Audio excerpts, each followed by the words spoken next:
अगर आपको 1 लाख रुपए की डिविडेंड इनकम होती है तो क्या आप तैयार हैं पूरे 1 लाख रुपए पर टैक्स देने के लिए? क्योंकि बजट 2026 के बाद टैक्स बचाने का एक अहम रास्ता सरकार बंद करने जा रही है। डिविडेंड और म्यूचुअल फंड इनकम पर अब ब्याज खर्च की कोई छूट नहीं मिलेगी। इसका सीधा मतलब है टैक्स ज्यादा, रिटर्न कम और इन्वेस्टमेंट स्ट्रेटजी में बड़ा बदलाव।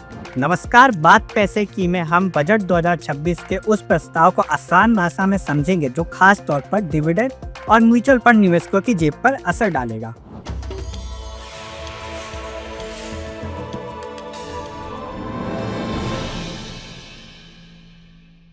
बजट 2026 में सरकार ने प्रस्ताव रखा है कि डिविडेंड इनकम और म्यूचुअल फंड यूनिट से होने वाली कमाई के लिए किए गए किसी भी ब्याज खर्च पर अब कोई टैक्स छूट नहीं दी जाएगी। अभी तक इनकम टैक्स कानून के तहत डिविडेंड इनकम पर 20% तक के ब्याज खर्च को घटाने की अनुमति होती थी, लेकिन अप्रैल 2026 से यह प्रस्ताव पूरी तरह से खत्म हो जाएगा। बात समझ नहीं आई? कोई बात नहीं, आइए इसे एक सिंपल लाइफ एग्जांपल से समझते हैं। मान लीजिए आपने डिविडेंड देने वाले म्यूचुअल फंड में निवेश के लिए 10 लाख रुपए का लोन लिया।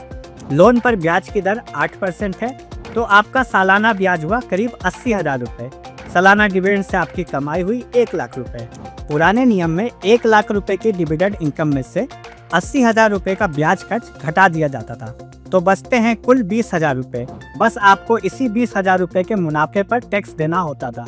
बजट 2026 के बाद ब्याज पर मिलने वाली टैक्स छूट पूरी तरह से हटा ली जाएगी, यानी आपको पूरे 1 लाख रुपए की डिविडेंड इनकम पर टैक्स देना होगा। कुल जमा बात यह है कि आपकी टैक्स देनदारी एक झटके में 5 गुना तक बढ़ सकती है। चलिए इस मसले पर अब एक्सपर्ट्स की राय भी जान लेते हैं। सेमको सिक्योरिटी का रिसर्च एनालिस्ट राज गेकर कहते हैं, इस बदलाव से निवेशकों का टैक्स बोझ साफ तौर पर बढ़ेगा। अब डिविडेंड और म्यूचुअल फंड इनकम पर ब्याज खर्च घटाने की अनुमति नहीं होगी, जिससे पूरा टैक्स देना पड़ेगा। वहीं बीपीएन फिनकैप के डायरेक्टर ए.के. निगम कहते हैं कि जो निवेशक उधार लेकर निवेश करते हैं उनके लिए यह स्ट्रेटजी अब पहले जितनी फायदेमंद नहीं रहेगी। इस बदलाव के बाद निवेशकों का फोकस डिविडेंड इनकम से कैपिटल एस्पिरेशन की ओर शिफ्ट हो सकता है, यानी ऐसे एसेट और म्यूचुअल फंड जो रेगुलर इनकम नहीं बल्कि लॉन्ग टर्म में वैल्यू क्रिएशन पर जोर देते हैं। साथ ही लोन लेकर निवेश करने वाले यानी लेवरेज इन्वेस्टिंग अब कम आकर्षक हो जाएगी। कुल मिलाकर बजट 2026 का यह प्रस्ताव निवेशकों को एक साफ संदेश देता है: कम कर्ज, बेहतर टैक्स प्लानिंग और लंबी अवधि की सोच।